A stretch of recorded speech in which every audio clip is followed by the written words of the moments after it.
Can music change the taste of your champagne? Does the pitch or tempo of the music matter? And how can you use music to improve your wine tasting skills? Well, tonight you're going to get the tips and stories that answer those questions from our guest, whom I'll introduce momentarily. But if you're watching this video on the replay, please jump into the comments and type the word replay. I want to hear from you. Where are you logging in from? What's the weather like? What's in your glass? And of course, if you're here on the live stream, I want to hear from you as well. I'm Natalie McLean, and you've just joined one of the most passionate groups of wine lovers who gather every Wednesday or Tuesday now, I guess, at 7 p.m. Eastern to talk to the most interesting people in the world of wine.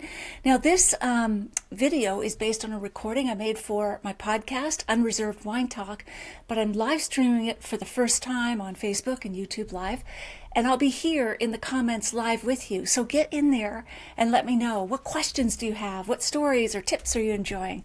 And I'll be commenting right back. All right, so back to our guest. Susan Lin is a Master of Wine and a Master of Fine Arts in Classical Piano and Musicology. She creates memorable experiences through music and wine. She approaches her craft through an interdisciplinary lens, forged by her background as a high-tech program manager, performing arts program developer, and as a classical pianist and dancer. Susan is also the head of wine expertise for the San Francisco-based boutique fine wine retailer Belmont Wine Exchange, providing personalized concierge services for clients worldwide. Susan's Master of Wine research paper, entitled Influences of Classical Music on the Sensory Perception of a Brut Non-Vintage Champagne, and subsequent work on the interaction of music and wine have been featured in Decanter, Food and Wine, Guild Somm, and others. Each of Susan's creations is rooted in academic research and inspired by a deep respect for the essence of wine and music. And she joins us now from her home in San Francisco. We're so glad you could be here with us, Susan.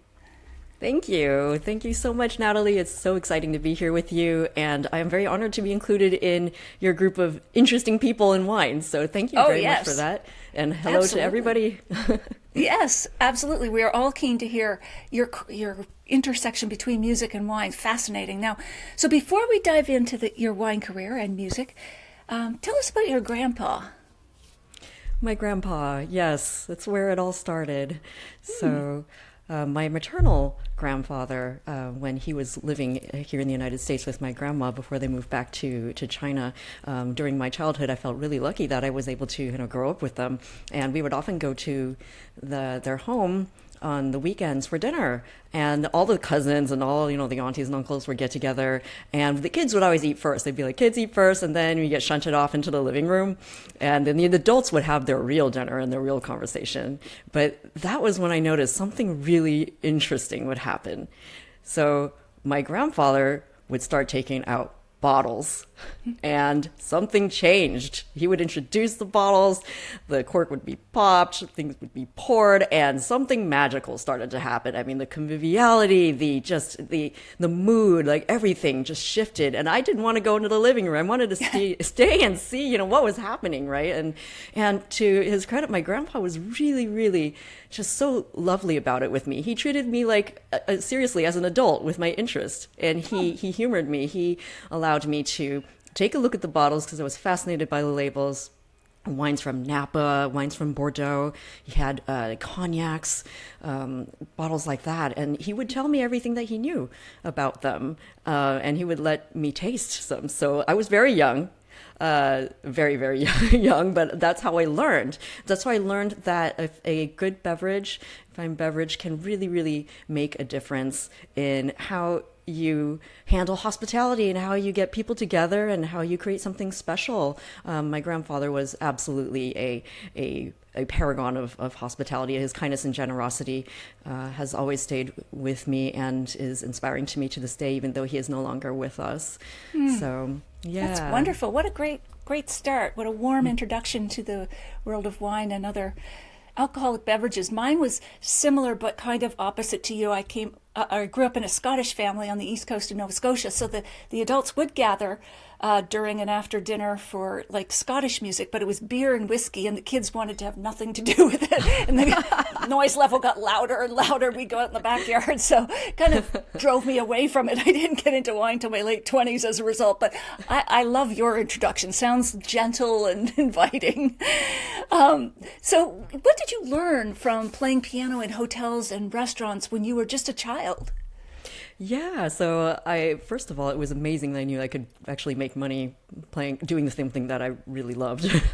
So that was one thing. But what I loved was, again, that atmosphere that I had learned and that my grandfather had shown me was replaying itself in different ways in these environments, in the hotel lobbies, in these restaurants. So people would, glasses of wine, the wine would be poured. There was this little ritual, or the bottle would be brought out, and then, things would really start going with whoever was sitting at the table. I just would watch this and just be absolutely fascinated by it. And I would talk to the bartenders and the wait staff between my sets that I would play, and they were really nice, and they would share with me, what their experiences were and what they liked. And it was just, I feel really grateful for those experiences, because it really is everything in the sensory world. All of our experiences are really, really taken in holistically, right? It's not like we have, we're just listening to this one thing and that's isolated. We're tasting this one thing. We're smelling this one thing. It's kind of, and we're seeing something. It's all together, right? So really, it just impressed upon me what my grandfather had shown me. And I knew that it was something special. And I knew that it was something that I wanted to learn more about, or just somehow be a part of. And playing the piano in those situations actually was a great way for me to be a part of it. Nice intersection of the of music and wine and cross modalities, which we will get to here now. You've had such a multifaceted journey, from tech program manager to pianist and now master of wine. Is there a connection between all of those worlds that you see, Susan? Oh, absolutely. And I love your question, because again, like we were just talking about, with things experienced holistically, everything informs everything else in one's That's life, true. right? Yes. And so I think that is so important to keep in mind as, we journey through life, and then we continue to learn. And because I feel like, music was always a part of my life, and, everything that I learned there, and also in dance was very similar as well to the discipline, the focus, and the not giving up even when you're really frustrated, and then knowing when to give yourself some space, so why you love what you do, and Yes. all those different things. Making sure that you have different inputs in your life, and that you don't become sort of too focused or monastic in that sense, so that you can apply greater learnings in life to something. And that has been really important in everything that I do. And I think it applies to whether it's working in the corporate world or learning a new piece of music and performing under pressure. Those types of things are really synergistic. And again, I feel like, when I have to do a presentation or run a meeting that's important, again, it's like going on stage. It's like, okay, it's showtime, right?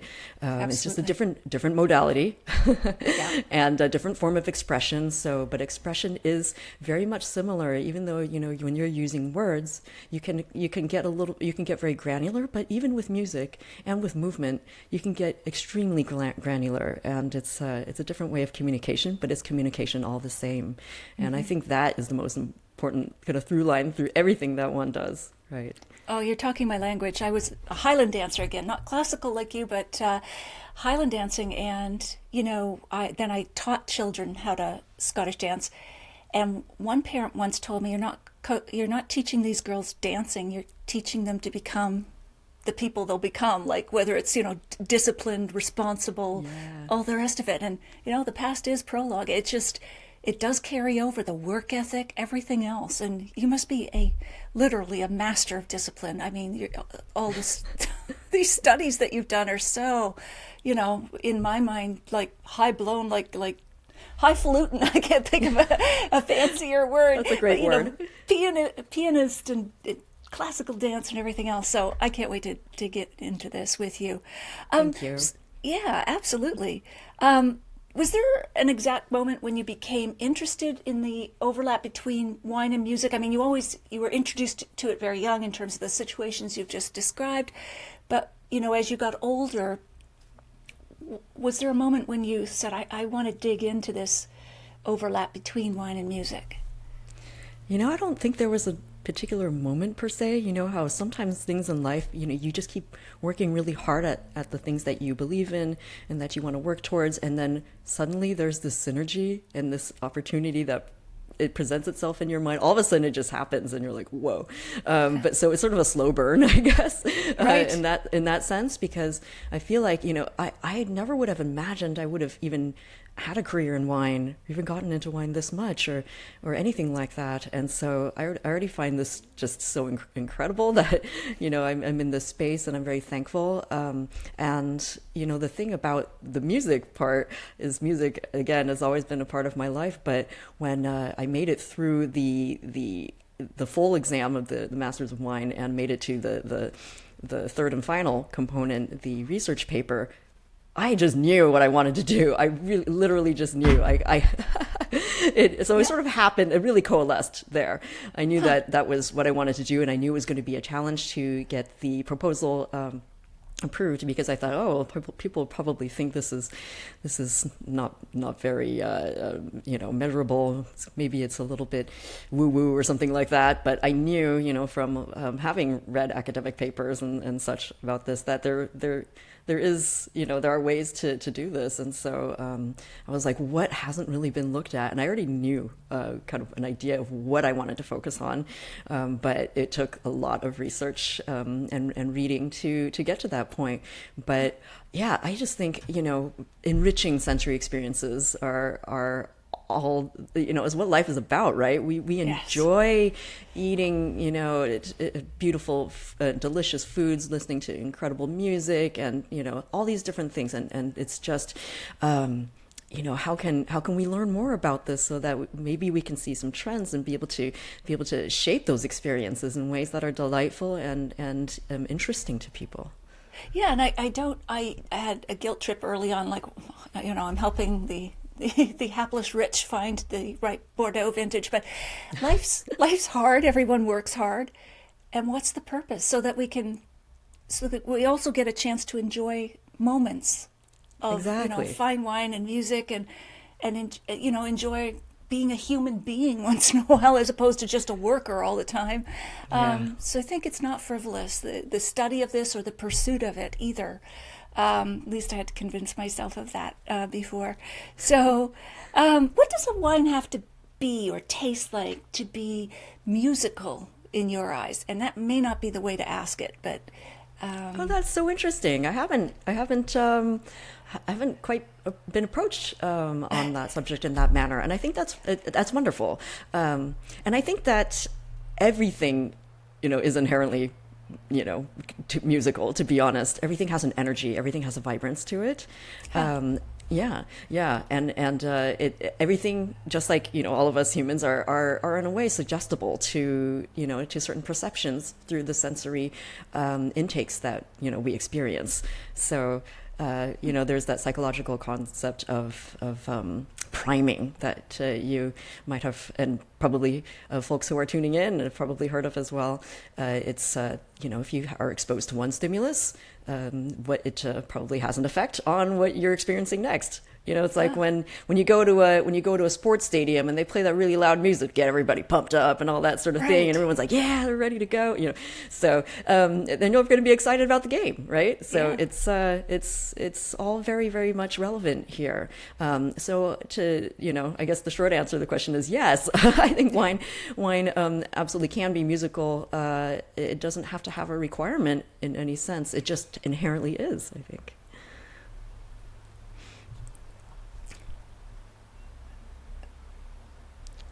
Okay, great. Yeah, sorry, froze a little bit, but Oh, you're okay. back. Yeah.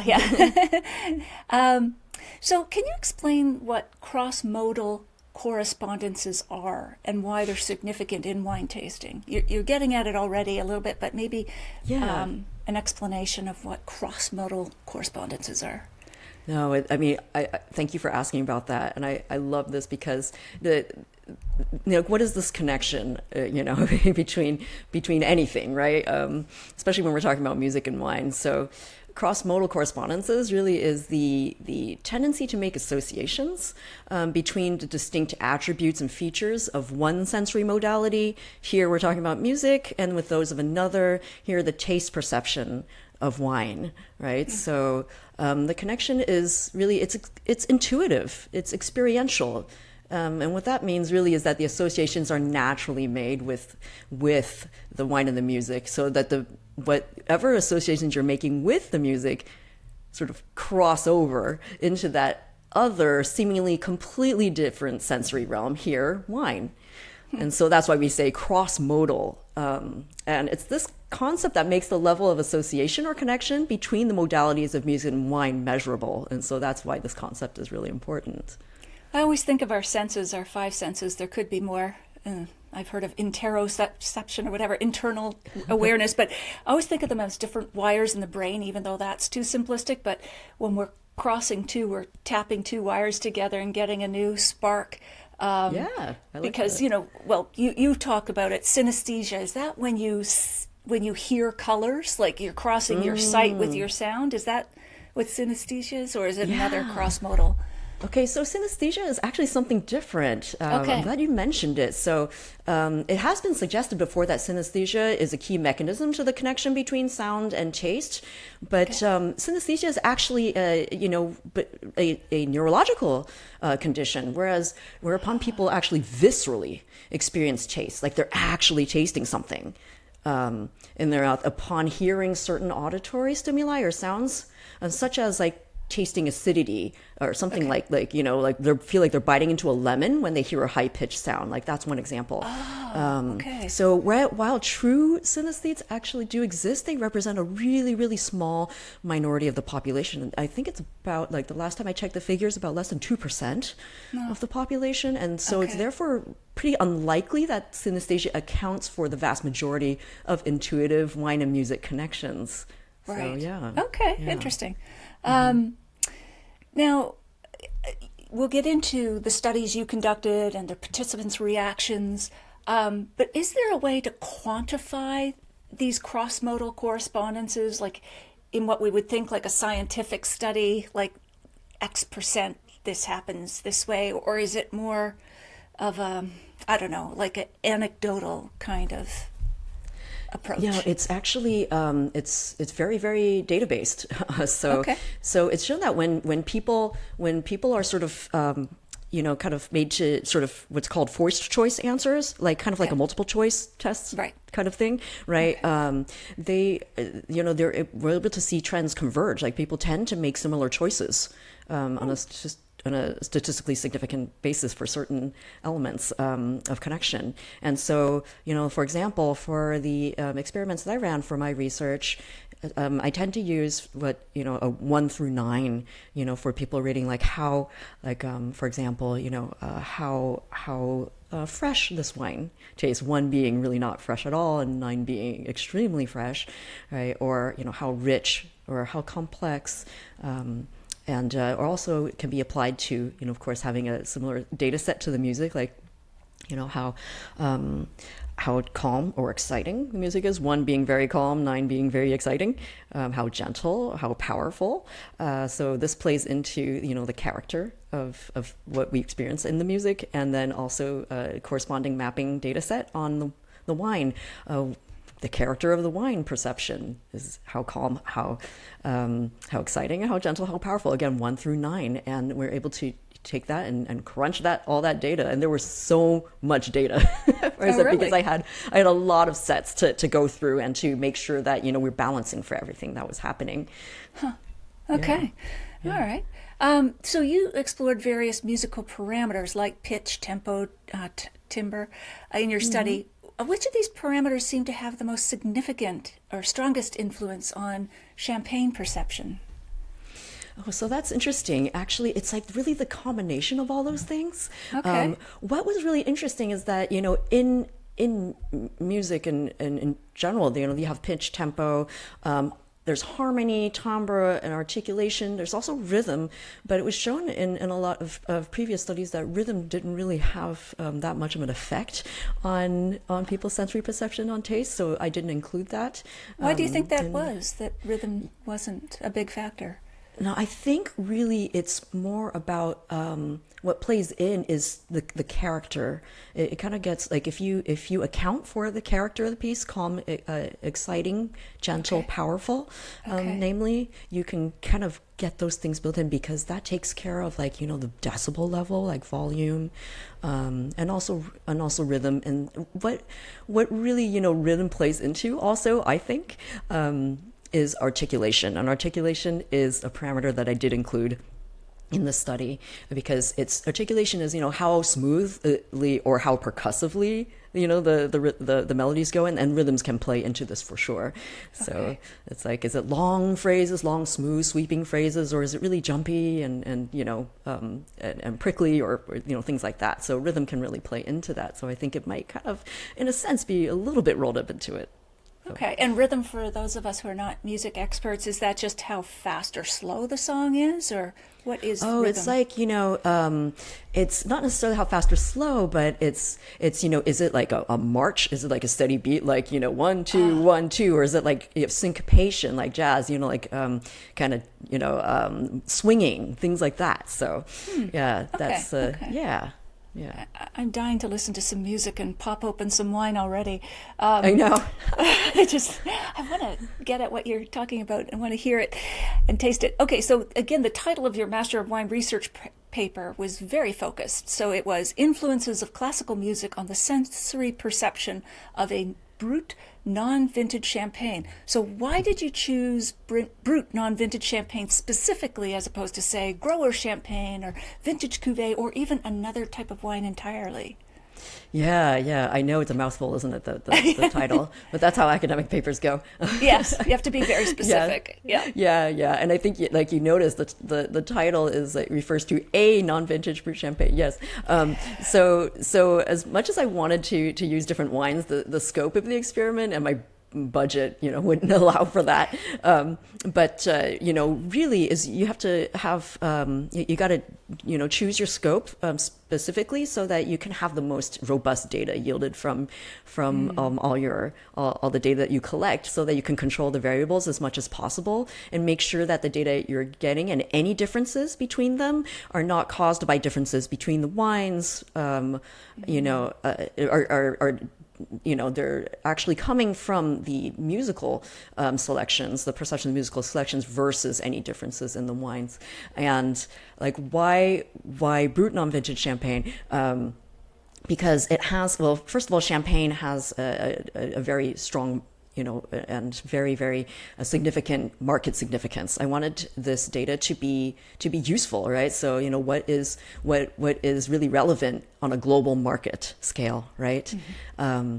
And entry level Brut Non-Vintage Champagne is something that is very globally relevant, and I had a lot of data to research to back this up, to make sure that it was something that would be worth doing. And to back up a little bit, I read so many papers from academics and researchers who had done some similar research papers on exploring sound and taste, and also music and wine. And I was really kind of shocked to discover that there weren't any papers focusing on sparkling wine. And you would think that with the addition of carbon dioxide and having that bubbly component would make a difference in terms of the sensory perception. And so I really wanted to focus on that, and hence the sparkling wine, and then champagne being globally relevant. And after that I had to pinpoint and choose the actual Brut Non-Vintage champagne. So, and you went with which one? I went with the Veuve Clicquot yellow label, Brut yellow label. So again, this was based on a lot of research on what Brut vintage champagnes are really globally significant, shipped worldwide in great numbers. And also I looked at I was able to get data about the wines themselves and how consistent they are globally, like, in terms of, are there dosage differences between different markets, et cetera, et cetera. Like Moet and Chandon does that, for different markets, and it makes sense, but I wanted something that was really, really very, very significant. And I narrowed it down to 5 different ones, and I did a bunch of taste testing. I reached out to a ton of champagne experts, and that's the one that I came down to. You were thorough. So how many bottles of Veuve Clicquot non-vintage did you have to buy to do your research? Oh my gosh. So this is a good thing that happened before they got even more expensive, like during the pandemic. So, yeah. Oh my God. Okay, first of all, I have to say that I am extremely grateful that I was able to, I'm glad that I really, hustled and got my experiment down and approved, and all my experiments done before Christmas. In 2020, because I started crunching the data in January, and lockdown for COVID happened after that. If I had waited till then, I would have had to scrap this. There was no way I could have done it. Yeah, because it absolutely. would be all in-person tasting. So I'm so happy. Yes. I did that. Yeah. That's good. So in the end, how many bottles did you have to I'm trying to remember how many bottles, and I actually can't now, but I remember I almost broke my back, like taking cases and cases out of my car. Yeah, because wow. Because I had 71 participants overall, spread out over multiple sessions, so that every session would be randomized in a different way, and right. so that we could, so I could try to get the data as consistently as possible. And every time I did a session, the bottles were temperature controlled, and I measured they were all the temperature, made sure that they were open at exactly the same time beforehand, and all that sort of thing. So the data was captured for that, to make sure that there wouldn't be any variations that could affect the data. And also I made sure that every case that I got was from the same batch. So there wouldn't be variation there. Too. Absolutely. You got to think about all those things. Yes. Well, the gold standard for scientific studies is randomized control, double-blind randomized control, or whatever. You got it. I dropped science in high school. But so you are trying to isolate the variables so that the data actually does say something. So, but just for context, for those who may not know, Veuve Clicquot non-vintage here in Canada, I think, is at least $75. It might be more. I've lost track. I don't buy it regularly. How much is it in the United States, just to give people a sense of how expensive this wine is? Yeah, right now it's averaging like 75. Yeah, 75 US, so it's got to be higher in Canadian. Yeah. So that's, wow, that's a lot. Yeah, so I'm really glad that it wasn't quite that expensive when I was doing this, but still, this is still. That's another reason not to go for vintage, but I mean, for feasibility reasons, but more to the point, again, the Brut non-vintage would be even more commercially relevant. So. And more consistent too, for that control variable. Yeah, whereas vintages are known for their variations, and that's what we celebrate, but not so much in science. So what is sonic seasoning? I love that term, that phrase. Oh gosh, yeah. What a fun term. It could mean a lot of different things, but I think depending on how it's used, but in a sense, it's like, okay, well, if you're experiencing something such as you're tasting something like wine or food, and if you're listening to something, that might add a little bit of this or that, like a little pizzazz here or there, like seasoning can do to. It's more of a fun term. It's not a scientific term, but you can't always be in science. You got to get out of the ivory tower and live, right? So absolutely, little peppery Mozart, little salty. Whatever. Yeah, and the thing is music has so many, even within one composer. Mozart could go. He was a human being, like all the classical composers were and are human beings. They experience all the emotions and all the feelings that we all do, right? And it comes through in their music, and so they can maybe. They can be feeling joyful or melancholy or longing or frustrated or upset and everything in between. So the nature of the seasoning can run in many different ways. Wow. Yeah. So you today, before we dive into the study, but today I don't know if you earn your living this way or if it's your main, actually you're the wine consultant to the San Francisco-based boutique, but you also create experiences that combine wine and music. Can you share a particularly memorable event? Who was there? Why was it memorable?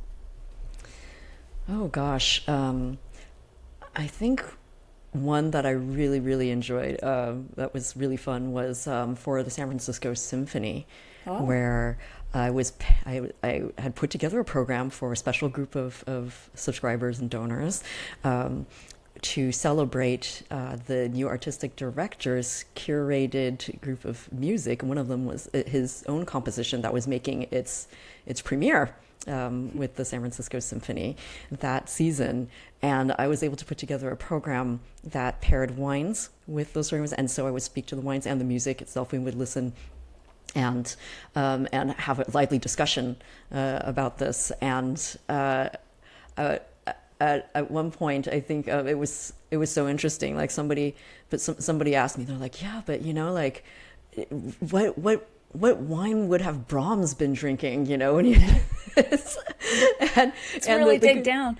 yeah, because these are classical music lovers, and I loved that question, and I had actually read read enough about Brahms to know that he really loved Riesling. Yeah, so I was like, it's probably going to be that, but if I was to choose the like the wine we were enjoying was different, but personal preferences are always going to come out on top. But it was such a fascinating discussion on what we would say would go based on the data, but then you also have to, you can't separate that entirely from the subjective, right? Because our experience of wine and music and the arts and everything in life is to a degree subjective, right? So right. And that's important to our enjoyment, and that really struck home to me as sort of like, okay, yeah, what would the composer have liked to drink, because that was his preference, but and why did we choose, why did I choose, the particular wine which was very contrasting to that, and going through that, meaning like, yeah, we can go these directions, the other directions, but it just really, really home in on the fact that, long live the mystery. Absolutely. Yeah, it's always a combination of these things. We can try to apply as much quantitative data to tease out trends and other things like that. But in the end, there's always going to be that we don't quite know, and that's what makes life worth living. Right? Indeed, absolutely. Did anyone ask about Metallica? Oh, not at that session, but I kind of wish they had. But not that crowd, I guess. Yeah, but you know what? There can be, because Bach and like Johann Sebastian Bach's music and like metal are so closely intertwined. Really? Like, yeah. Wow, do explain for us who are kind of outside both those genres. Like, the folks at Metallica and other groups, like Black Label Society, like, Zakk Wylde, these guitarists, these musicians, like, when they have studied, like, they're shredding their solo and everything. You're just like, oh my God, it's that mode, it's that scale. They studied Bach. You could hear, hear this, like, it's yeah, right. It's incredible. It's incredible what they do, and I have the utmost respect for them. And I really was always encouraging a Bach goth night at the symphony to bring people together, because it honestly is. Metallica is whether I like to say it's whether my Brahms is your Metallica or vice versa. Music can make such a difference in what you're feeling, right? And hence, if you've got a glass of wine, what you're tasting in that glass, right? Yeah. And so we actually I've actually done a few experiments with heavy metal, because I have a group of folks who are heavy metal, much more connoisseur than I am, and did some really interesting things. And so because again, people feel a lot of things, and there are ballads in metal, and it's not just kind of your typical really really assertive sound all the time. It can be really soulful too. And Sure. I noticed a lot of use of medieval melodies and folk songs in the ballads, and that are really nice. So yeah. Not too much of a too far of a distance between Brahms and Metallica in that sense. I will have to listen more carefully next time. Maybe can you tell us or sort of walk us through the moment when you first observed your participants in your study describing the same wine differently based on the music? What did they say and what were you thinking or feeling? Yeah, so this was really amazing in every session that I did to see how this unfolded, because so the participants had no idea what this was about. They just knew there was going to be wine and music. They didn't even know what kind of wine, what kind of music or anything. And they each had 5 glasses in front of them. And, and basically we just started from there. And it was so interesting to see it unfold, people describing each wine so dramatically differently. Based on the music that was being played. And there was one control, there was a silence one where people tasted the wine in silence versus with one of the pieces of music that was carefully selected for the experiment. And there was about 50-50. I was really fortunate that the demographics of the experiment turned out overall to be about like 50-50 wine experts and non-experts, meaning people in industry, students of Masters of Wine program, Masters of Wine, Master Soms, really, really great folks in the industry, to people who just enjoy wine but don't really study it. So it was interesting to see the very similar reactions going along. And even, there was this discussion at the end, but, just even while, people were tasting and listening to the music, it was just fascinating to watch them, because you would see, for the fast, joyful pieces like the Sanson Carnival of the Animals, people were kind of going, ooh, kind of bopping around, dancing around in their seats and looking joyful. And then the Debussy a piece with the harp was just so calming, and you would see people actually kind of start going zen, like some people would close their eyes and look like they were going into meditation, as they had their glass in front of them. And it was just so amazing to see, how we are affected by music and how we react to music. And so it was to be revealed later how that would affect, if at all, what was experienced in the glass and perceived in the glass. Because these people were tasting 5 glasses of the same wine, the Veuve Clicquot non-vintage, right? And they did not know this. Yes, they did not know How this. did you prevent them from guessing, or like people getting suspicious of, are you trying to trick us, or did they just accept it point blank? Because like they came in not knowing anything, and I really just welcomed them, and I said, hey, thank you so much for being here. We're just going to go through this little tasting, and just to get your thoughts on the wines with the music. And that was it. I'm not here. I'm certainly not here to trick anybody. Right. Sure. Yeah. I mean, because it was really like, is there any effect? I mean, can we measure anything from this? And I had to be perfectly prepared to write a paper that said, nope, there's nothing. Whatever. Right. Just the data would have to speak for itself and go from there. But yeah. These are smart people, right? So I'm sure there were a lot of there were people who were like, what's going on here, or whatever, right? But it was fascinating to see people talk about each wine like they were just completely different wines. I mean, did anybody clue in that maybe even 2 of the wines were the same wine, or did they just everybody accept that they were 5 different champagnes? I think everybody was really, really conscientious about taking each wine and each sort of combination of music and wine at face value, which I really, really, truly appreciate, because that's how I would approach it too. I mean, just each one in sincerity by itself. But there was one person who, in the end, he came up and he said, "Oh, I know what you did there." And he was master of wine. His name was Matt Deller. Thank you. Sure. Yes.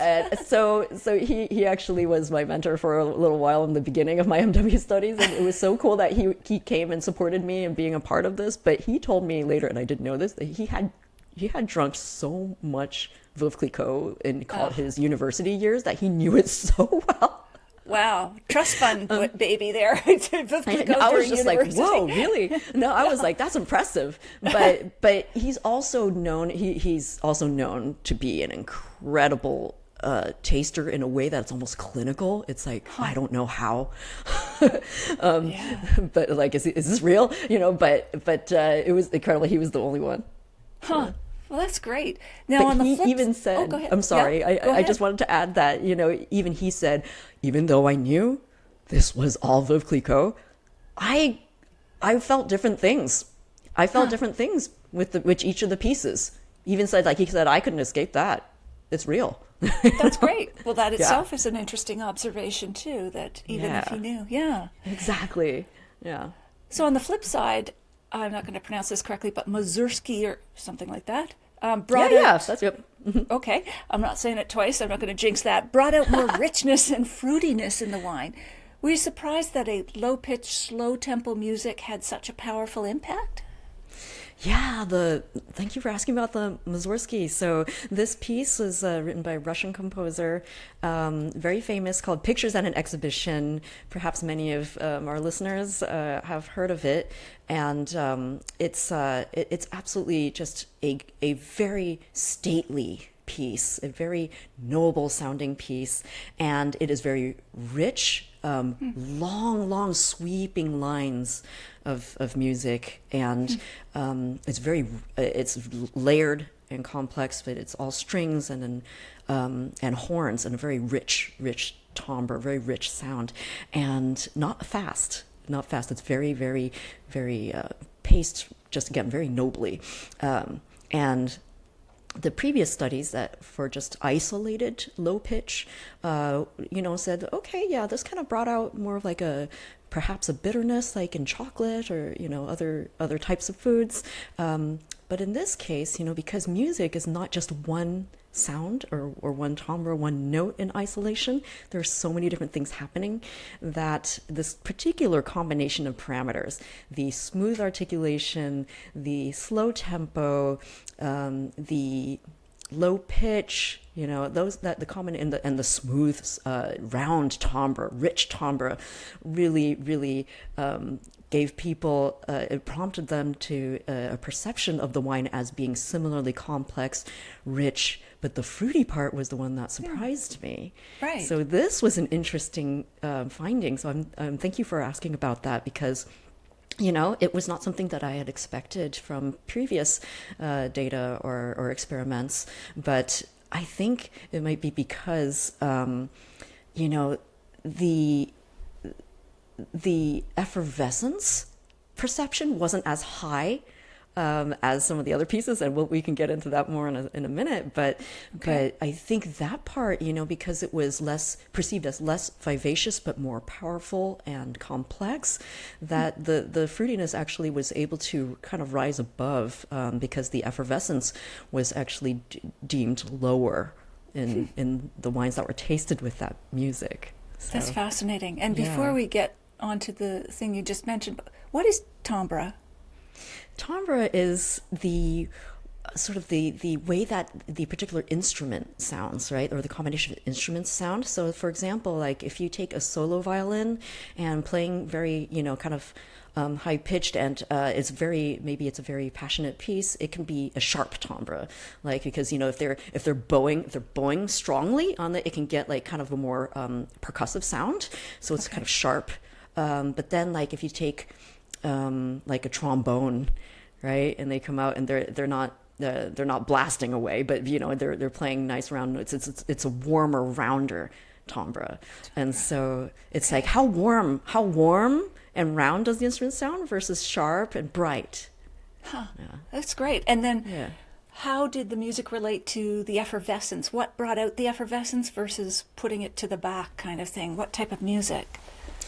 Yeah, so what the data shows is that the more high pitched and the more sort of percussive or sort of jumpy the articulation was, along with a faster tempo. So the combination really kind of brought out people's perception of effervescence and sort of a vivacious quality in a wine, which is something that, for a Brut non vintage champagne, being a more youthful and fruitier, version of expression of champagne is a good thing, right? Absolutely. So it was really interesting to see that. But, I had two pieces that shared those attributes, but were hugely different in character. So it was interesting to see how those two played out and how people thought of that. And so one of them was the Carnival of the Animals by Camille Saint-Saëns, French composer, and it was the finale. And so it's very nice and bright and light. So it's exciting, but it's gentle, not super powerful. So if you have seen the Disney's Fantasia 2000, the Right. compilation, compilation, that's the one with the flamingos and the yo-yo. Okay. Oh, okay. So it's really cute. It's very cute. Go watch it. It's jumpy and it's cute and it's like dun dun dun dun dun dun dun dun dun dun dun dun, right? Oh, So yes. yeah. So Yeah, people thought that was like, that was the winner in terms of best sort of wine, right? Because Right. statistically speaking, it was very significant across all the groups with all the data. That was the wine that showed the music that showed the wine best. That one. So, and then the other piece was by Brahms, Johannes Brahms, German romantic composer, in the late 1800s. So a little bit before Camille Saint-Saëns, and it was a violin concerto in the third movement, and it's high pitched and it's got the sharp timbre, dynamic articulation, but it's really exciting, and it's got it's powerful. It's not calm, it's not gentle. Okay. It's exciting and it's powerful, and it has like a lot of richness in the orchestral layers, and it's just passionate, extremely passionate piece. Really, really amazing. It's the piece that we're like, I feel like when I'm in a crowd, I'm like, if it's sort of like my Metallica, I'm like, so it's seriously, it's riveting. But that was like the second one, that the wine that showed that people said this was great wine, absolutely great wine was that. But with that combination, they rated the wine much more complex, much more rich, much more powerful. And they described the wine as if it was like more akin to a vintage. Oh, okay. Yeah. That's interesting. Did you get them also to score the wine out of 100 points at all? Oh no! There was a besides all the 1 through 9 on the different sensory characteristics of the wine, like effervescence, fruitiness, freshness, etc. There was a 1 to 9 on how much do I like this wine. Okay. So that was part of it, and so there was a mirroring rating for the music. Yeah. And one of the things I thought was super interesting was that even when somebody said, oh, they heard the Mussorgsky Pictures at an Exhibition start playing, they're like, da, da, da, da, da, da. They're like, oh, God, I hate this piece. Right? That's what they were thinking. This is what they said later. And they were like, oh, man. I was like, yeah, I actually really don't like that piece. They scored it low, but still, the wine showed pretty well.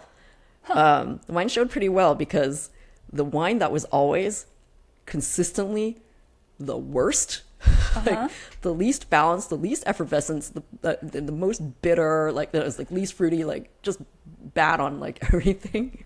Yes. Was what blew me away. This I did not expect at all. Was the wine that was tasted without music. Really? They didn't like the silence. I was blown away by the data. I was like, whoa. Like even when they hated, if somebody said, I really didn't like this music, it was a way better wine to them, even with music that they didn't like, purportedly, than without music. That is interesting. Why do you think that was? It's so fascinating. I mean, there's so many, each study begets questions, right? You know, Sure. and there's so many other follow-up studies that I want to do on a larger scale. I've done lots of smaller experiments through projects that I worked on, but, you know, they don't have the sort of numbers that I could kind of, you know, publish along with to go with that. But hopefully in the future I will. It's just, you know, it's so interesting to me that, you know, even the wine experts who, you know, we've trained so hard, and you know this, to assess a wine seriously and to be able to isolate the elements, etc. And so, like, you know, don't want anything to distract you. And so, you know, our wine experts were saying, God, you know, I don't want music at all when I'm, you know, studying and I'm tasting wines. Like, I don't want to be distracted. You know, music is not a good thing.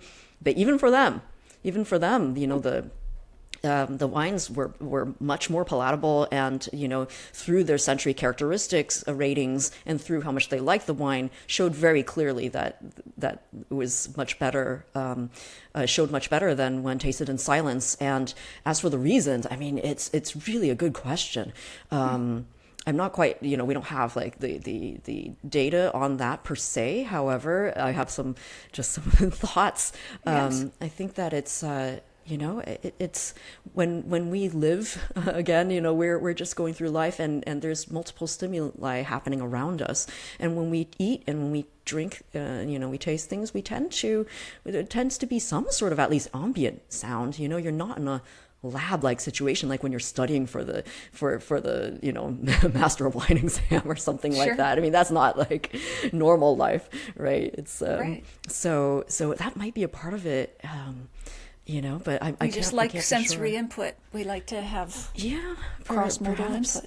Right? And I think that, you know, I think the power of sound could be because, you know, I think there's the statistic that you might have heard of where like almost more than 70% of our input is visual, if for those of us who have sight.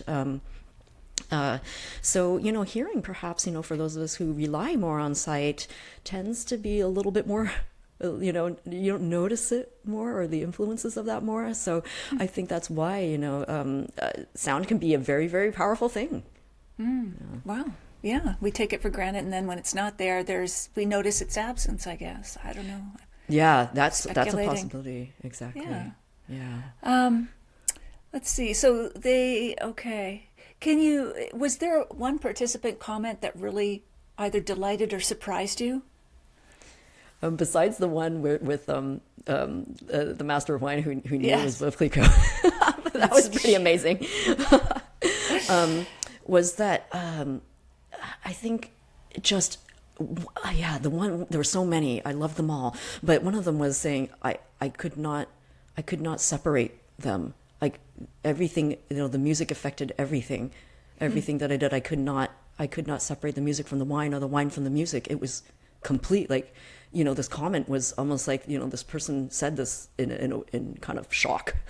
Wow. Yeah. And there's your thesis proven. Let's just see here. So you mentioned, you've already said the wine professionals and the non-professionals still converged on their results generally, right? Yeah. And so I actually, for the wine experts and non-experts, it was really interesting. Like, even, again, despite the fact that the experts really were like, we don't want music while we're tasting, it was still, you know, I actually isolated data just to look for statistical significance within each group, within each demographic group. And it was pretty comparable. I was astonished to see that. And then, of course, I ran the numbers across all participants again as well. And I actually did something similar for the demographics also, who were pretty much, again, I was lucky that was pretty much evenly split between people who had studied music and people who hadn't. Well, people who loved classical music, there were people who hated classical music, you know. I had one participant tell me afterwards that that he only really listened to hip hop, but he was astounded by how, he told me, he said, I am amazed by how well you paired the music with these wines. The music fit these wines so well. And I was like, whoa, you know, like, yeah. So you know, it's mind blowing to me. And I just love the fact that, you know, each person came away with their own experience. And that is what I love about doing events and putting together experiences, because each experience that I create is going to be custom to, to whoever I'm working with, and what the experience we want with the guests and the audience. But everybody came away with something, discovering that, oh, maybe not even just that, well, maybe classical music is not so bad. It can be pretty awesome. Because the 4 pieces I chose were really different, really contrasting pieces. And having their own takeaways on the experience of tasting wine with music. And so, that comment and that meant a lot to me, because he really said that I loved the way you paired these so perfectly, and I don't even like classical music, and I only listen to hip hop, and this was great. That's fantastic. It means a lot to me.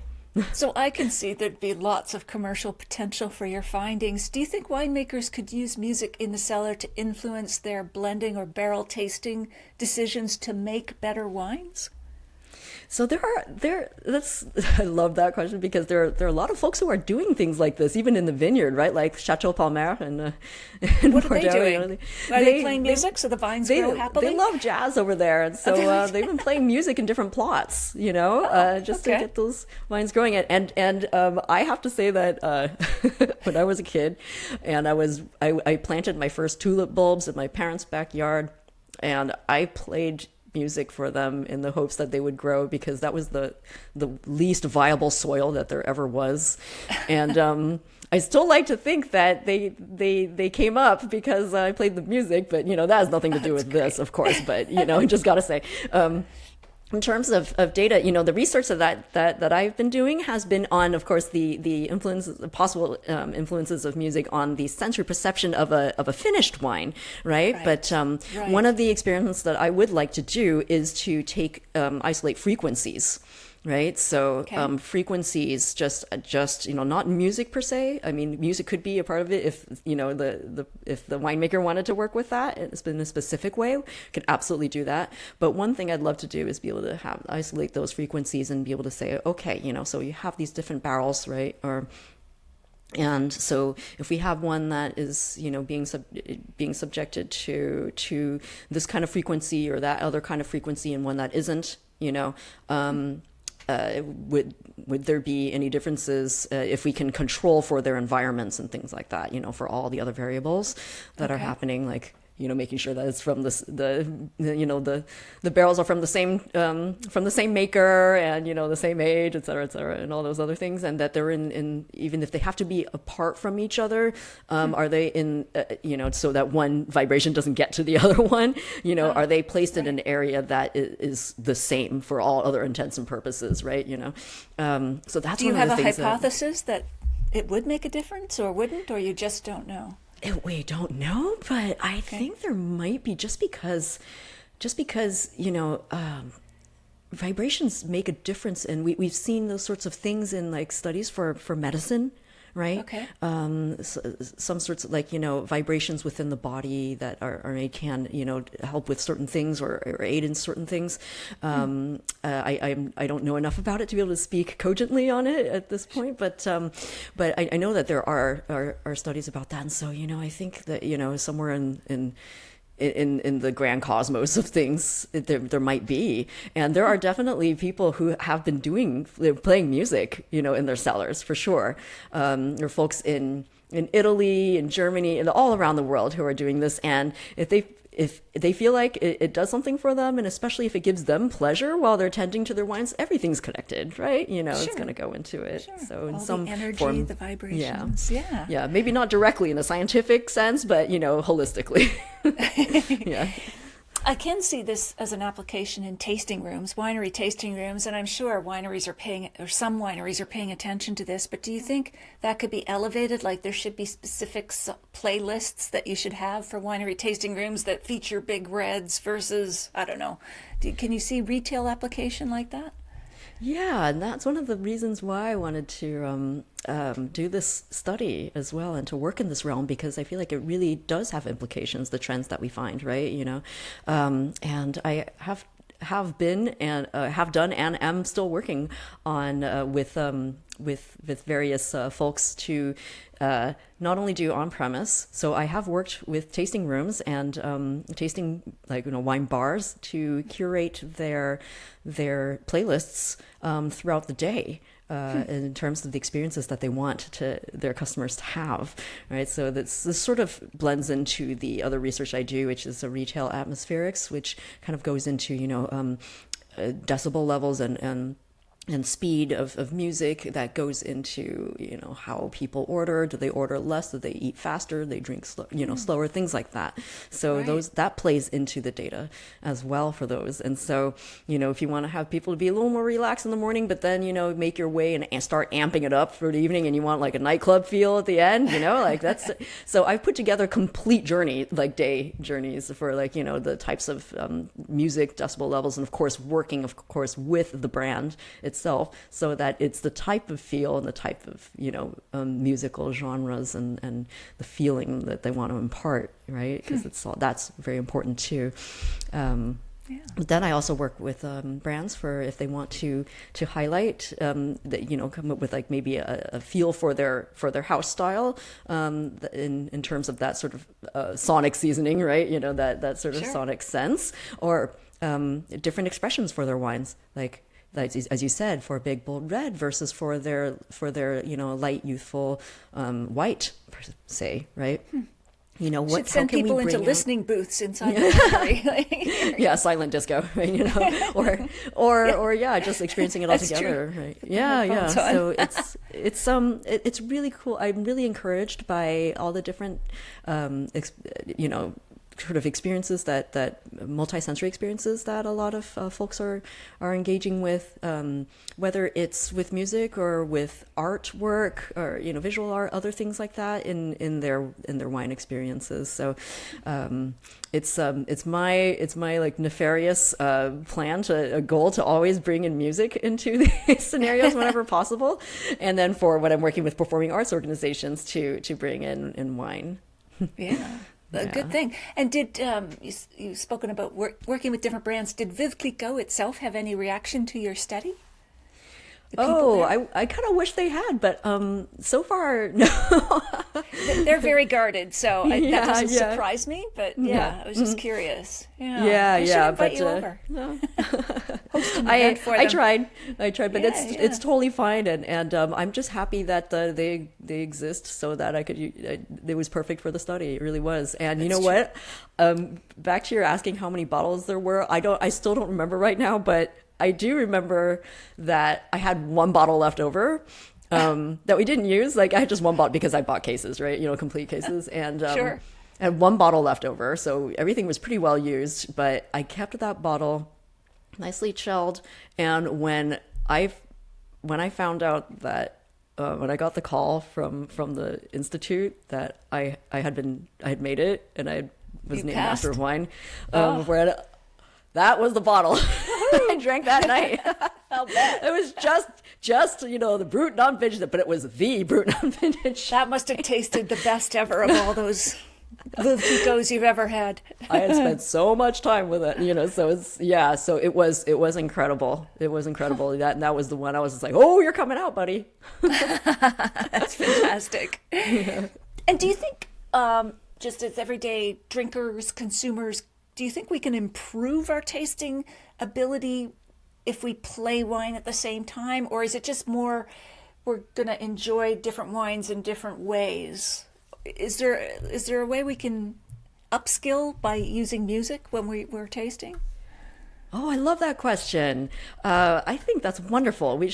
I think we can always take any situation and find something that's interesting that we can learn from, right? So I love that because I often do tell people, there's just start with something something that you like, a piece of music that you like, and any wine that you like. Don't worry about trying to pair anything or whatever. Just pick what you like, and then just think about what you're feeling. Think about what you're feeling, and just sort of, as you listen and as you taste, just don't try to do anything specific. Just what happens to just go through your mind, right? Words even, and see how that informs anything that you're used to experiencing in your wine tasting. Is there anything different? And if it's a wine that like, is there anything like a new adjective that pops to your mind that That's you true. didn't think about before? And that can add a dimension to your experience of that wine and how you might taste in the future. So Right. Your yeah, 'cause we're vocabulary always, and yeah, exactly. because you're It's a fun way to primed do it. based on the music. Yeah. So what would be your ideal live concert wine pairing? What would be the musical group or orchestra? What would be the wine and the venue? If you budget's no limit, like what would you set up? Oh my gosh. Wow, I could probably name 10 different things, but if you had to force me to choose. Yes, forced choice here. Forced choice. Selection. Oh my gosh. Okay. Like two things are going through my mind, like boom, boom, boom, boom, boom, like trying to choose. Okay. All right. Okay. So it would probably be, all right, I'm gonna have to choose here.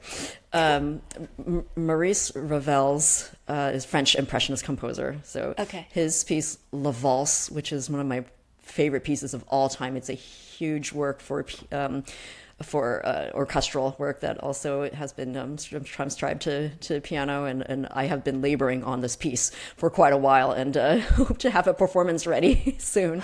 But full orchestra version. It is a full orchestrated version. It's like all the instruments. It's not a small one, and it's got full percussion and like everything else that comes in. And it is such a beautiful piece that goes through almost every type of mood, from a beautiful intimate little waltz to like inferno like type of situation. Wow. I mean, complete all intoxication and madness. I love it so much. It's all the feels. But I think. I would have to come up with a flight of wines for these, because there's so much character, so much change in what happens in this tumultuous and beautiful journey of this music, that I would literally have to come up with a flight and then like go back and forth on them. Right. Yeah, and also the fun part is that sometimes you can do a contrasting when, like, say maybe for this section I wasn't thinking of, this is the wine that was meant for another section, like for a really assertive and loud bright section versus a quiet intimate section. Switch the wines and try it, see what happens, things like that.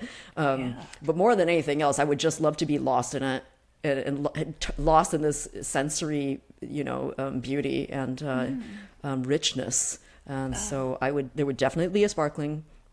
There would definitely be a white and a red. So for sure, along that spectrum, there would probably be two reds. Yeah, one. It's okay. One budget's no little, issue. Go ahead. Yeah. One a little lighter and one a little bit more robust. So, or maybe just and where really might you contrasting host styles. This? Oh, it sounds nice. Oh my God! I was thinking that amphitheater that's out in the open air. Was it Pavarotti or the tenors sang? And there was my gosh! Amongst all the columns, the crumbling columns. I don't know if it was in Rome or somewhere. But thank you for that, because I was just gonna say, like south of France, open air, like the open air. Open air is good. Yeah, open air, like it would just be at dusk. And going into night, so like night would be like falling as we go, and then we would be there with our wines, and it would be absolutely amazing. Yeah. I love that. We gotta make this happen. Yes, I know. Got to take a guided tour or something, or at least just go ourselves. That sounds magical. The lights coming through the columns or whatever, the crumbling. Have you ever composed or improvised a piece of music inspired by a wine? Oh, not specifically, but I should. You know what? I love that. That's a project. Thank you for that great idea. I definitely have. I do play. I am now playing jazz more as well. So improvisation is definitely something that I have been trying to work a lot on, but it is informing my classical music playing tremendously. And I actually have been inspired to do a lot more improvisation in the classical style. So I should probably do that. Well, more homework for you, Susan. Yeah, I think you're good at homework. And do you think there's a future where we could design AI-generated music for specific wines, or should we just avoid AI-generated music, period? Oh, there's really interesting stuff happening in the world of AI and music.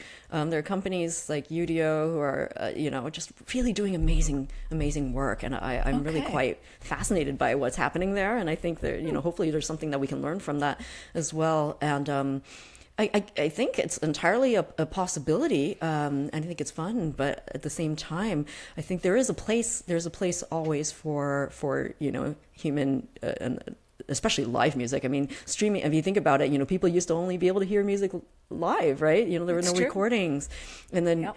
first, and then you needed to get a recording, and now I mean everything's just streaming, right? And that's a whole other topic, but there is a magic to live music that will never be replaced. It's true. For Just sure. like dance.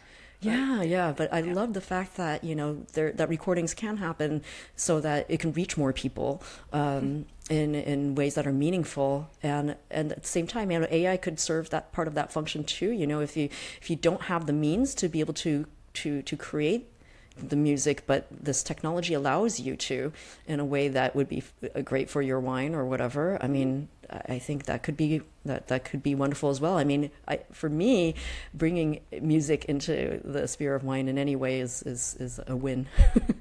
Right. I would love to say, hey, Madam A, I won't activate everyone's echo right now, but generate some music that will make my, I don't know, modest sparkling wine taste like Moët Chandon. Take it away. I love it. Yeah, no, for sure. I mean, Save- it's there's definitely ways to do that. As they continue training the algorithms, I think they could really perhaps do that in the future. So, yeah. And do you think, are you intrigued at all? Like you're a dancer as well in your background. Are you intrigued at all to study the intersection, or could it be studied, the intersection between dance and wine? Like watching, I don't know, Swan Lake versus Alvin Ailey jazz or something? Does No, that interest you at all? Oh, it does interest me for sure, because I was exploring this with San Francisco Ballet, in other conversations of doing something like that, just for the experience of it. But of course, it in this case, if it was a study, we'd have to kind of remove the music, So it would be really interesting. So if you're looking at just movement based and style, Right. yeah, it would be super fascinating. Like Alvin Ailey's Revelations versus Swan Lake Parada. Yeah, it would be super interesting for sure. But I think experientially it's really fun idea, and for the experiment I think if we did it, we could do it without music and see where that takes us, and see if that tells us anything, if at all, and then bring the music back in and have it be sort of like an ancillary or part of that, and see if that makes any difference as well, or if it pretty much is still it corroborates the data for the sounds music version. That's true, because people didn't like the silence, but then again, they would have another modal input with the visual, at least without the music. Yeah, They'd still be watching exactly. something. And is there another area of research you want to address next? In this realm? Oh gosh, well, Of anything, music or... yeah. Well, I mean, there's so many experiments I want to do in terms of what in the same vein, but with different wines. I want to work on a spectrum of different champagnes, different methods of sparkling wine, like not traditional method sparkling wine, like Charmat method, everything like that, and to see if there are any other nuances we can pick up on. But one thing that I would really like to look into, and this is something that I've been speaking a little bit with Dr. Laura Catena. yes, of Argentina. So Catena she's, wines. I mean, as you know, she is an incredible human being. Oh, yeah. In her spare time, she's an emergency room doctor in San Francisco with four kids. She's amazing. She has a schedule Wonderful that human would being. tire a horse, a plow horse. I don't know how she does it, but here she is. And we've been talking about, like, okay, how do we explore, if music can kind of moderate the way that we consume our wine, right? And so that can music be a factor in our consumption. And this dovetails with the the retail atmospherics research that I was speaking earlier about, with higher volumes, higher decibel levels, and higher speed, maybe perhaps people eating faster, ordering more, whatever, things like that, Right. but how can music be used in a meaningful way to moderate our consumption as well, our that. eating and our drinking? Right. So that would be huge, not only in feasibility and undertaking, but if done well and done effectively, could have really important implications. Yeah, the health impact too. Absolutely. Yes, exactly. All right. Well, this has been so much fun. We're going to go into just some quick answers, quick questions and answers, but and feel free to pass if any don't occur to you. But in the Museum of Susan Lin, which three objects would be on the central display? Things that are meaningful to you. What would we see? Oh my gosh. Okay. Well, one would have to be a piano. Yes, true. It's a big display, so you're allowed the piano. Yes. Yes, a piano, and then What the type other of would piano? What is there a brand? I'm just curious.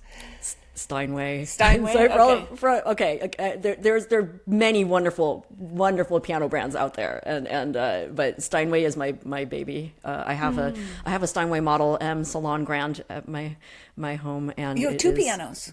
I have one. Oh, you have one. Oh, okay. I have one piano. One. Okay. Yeah, I wish I had two, but no, it wouldn't fit even in my house. But it is the most beautiful thing. It's it's 1976. Oh. Produced Good vintage, piano, yeah.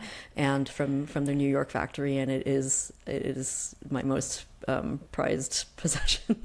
But I think I don't even want to call it. I hesitate to call it possession because it really is my master. and You are its prized possession. Exactly. I'm some kind of acolyte or something that works away at it every day.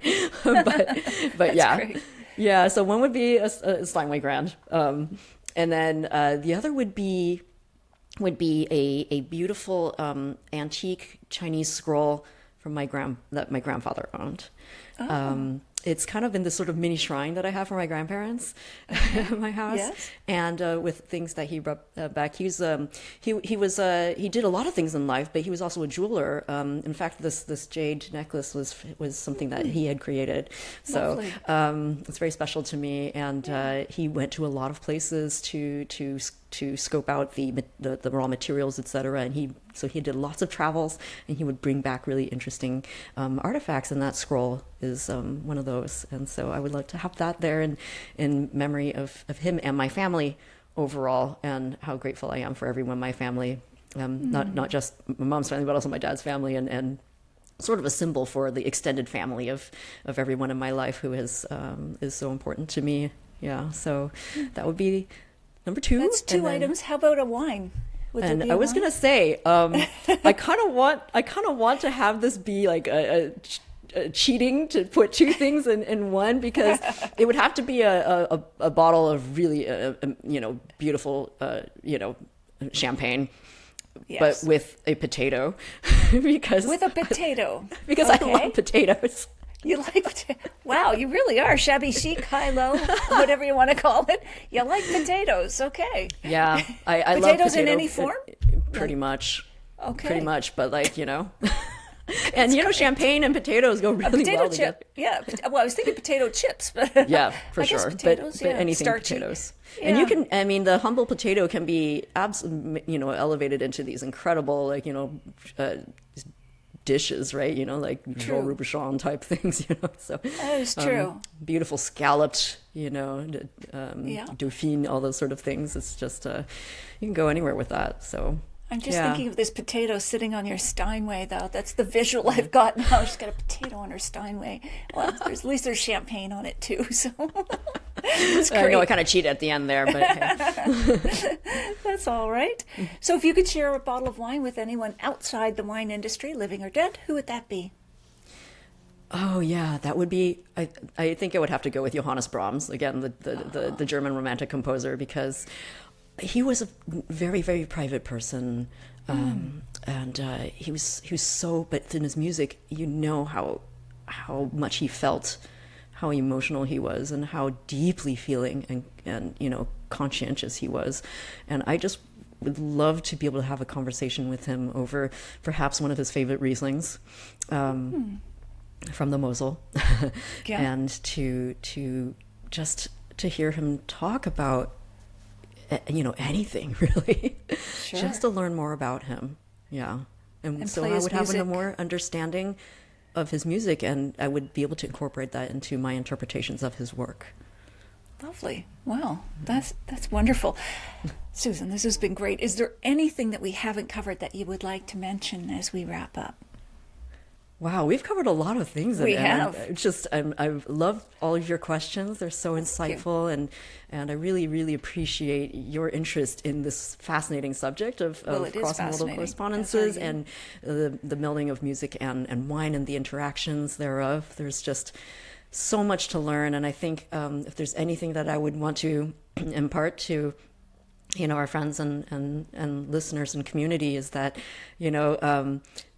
keep trying things. Don't worry about whether it's right or wrong, or it's just try anything in terms of pairing with music, bringing it into your wine experience, and just mess around a little bit and see what happens, what flows through your mind, and whether just enjoy the experience. And sometimes, like all of us, we're always just, like you said, going through life working so hard and trying to be accurate on everything. Don't worry about any of that, and just let everything come in sensorially and enjoy that, and embrace again the mystery of things. We can't explain everything through data, and that's a good thing. I love it. I love it. How can people best find you online? Well, they can find me at Susan R. Lin. That's SUSANRLIN, on Instagram, on LinkedIn, X, if anybody's still on there. But I'm not particularly great with social media, to be perfectly honest, but I love to see what everybody's doing out there, and to support the community, and to share everything that we've been learning, and see what we're all doing. So I always pop on every so often, and if you reach out to me, I will definitely respond to you. And you can find me also at susanrlin.com, Your website. You website, can yeah. reach me through there, you can there's a contact form there if you want to reach me through mail as well. So I would love to hear from you. Yeah. Awesome. Well, we'll Thank put you. all those links in the show notes in case people are scrambling to write this down. But Susan, this has been absolutely delightful. Thank you so much for sharing your passion, your research. I love what I learned today. So thank you so glad. much for being with us.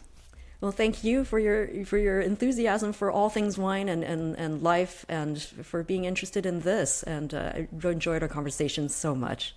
Thank you. All right, Susan. All right. Cheers for now, but I hope we Cheers. meet in person next time. Yeah, looking forward to that. Okay. Bye for now. Okay, bye-bye.